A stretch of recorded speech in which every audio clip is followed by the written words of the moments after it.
TDP నేత బోండా ఉమా వైసీపీపై ఆగ్రహం వ్యక్తం చేశారు. విజయవాడ పార్లమెంటు టీడీపీ ఎంపీ అభ్యర్థి కేశినేని శివనాథ్ ఫోన్ ట్యాపింగ్కు ప్రయత్నిస్తూ ఇంటెలిజెన్స్ కానిస్టేబుల్ విశ్వేశ్వరరావు రెడ్ హ్యాండెడ్గా దొరికిపోయాడన్నారు. కానిస్టేబుల్ ఫోన్లో పెగాసెస్ సాఫ్ట్వేర్ ఉందన్న ఆయన ఈ విషయంపై ఎన్నికల కమిషన్కి కంప్లైంట్ చేస్తామని వెల్లడించారు.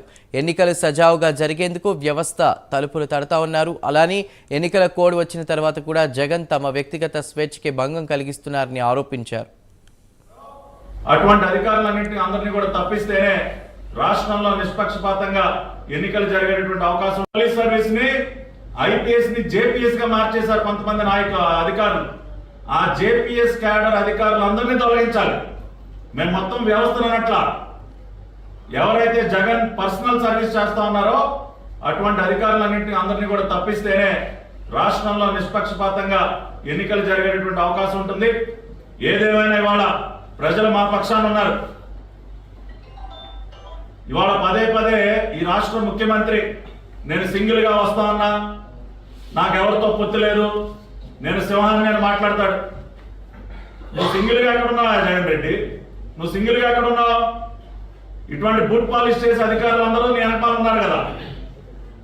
డ్రగ్ మాఫియా నీ వెనకమాల ఉంది, శాండల్వుడ్ మాఫియా నీ వెనకమాల ఉంది, శాండ్ మాఫియా ఉంది, లిక్కర్ మాఫియా ఉంది. ఇన్ని రకాల మాఫియాలతో పొత్తు పెట్టుకుని ఇవాళ ఇంకా నువ్వు సింగిల్ గా ఉండలేదంట. మేము అతన్ని ఫోటో కూడా తీసాం, ఫోటో కూడా మేము రికార్డ్ చేసాం.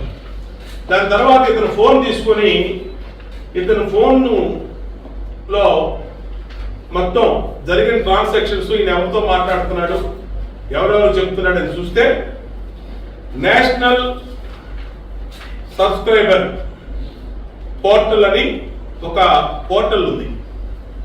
దాంట్లో ఇతను సెర్చ్ ఆప్షన్ లో చిన్ని గారి నెంబర్ వేసి, మా పార్లమెంట్ అభ్యర్థి అయినటువంటి కేశినేని శివనాథ్ చిన్ని గారి నెంబర్ వేసి ఆ ఫోన్ లో దాన్ని ఈయన ట్రాక్ చేస్తూ ఈయన కదలికలు ఏంటి, ఈయన ఎక్కడికి వెళ్తా ఉన్నాడు, ఈయన ఏం మాట్లాడుతూ ఉన్నాడు, ఎవరితో మాట్లాడుతూ ఉన్నాడు అంటే 1 step బిఫోర్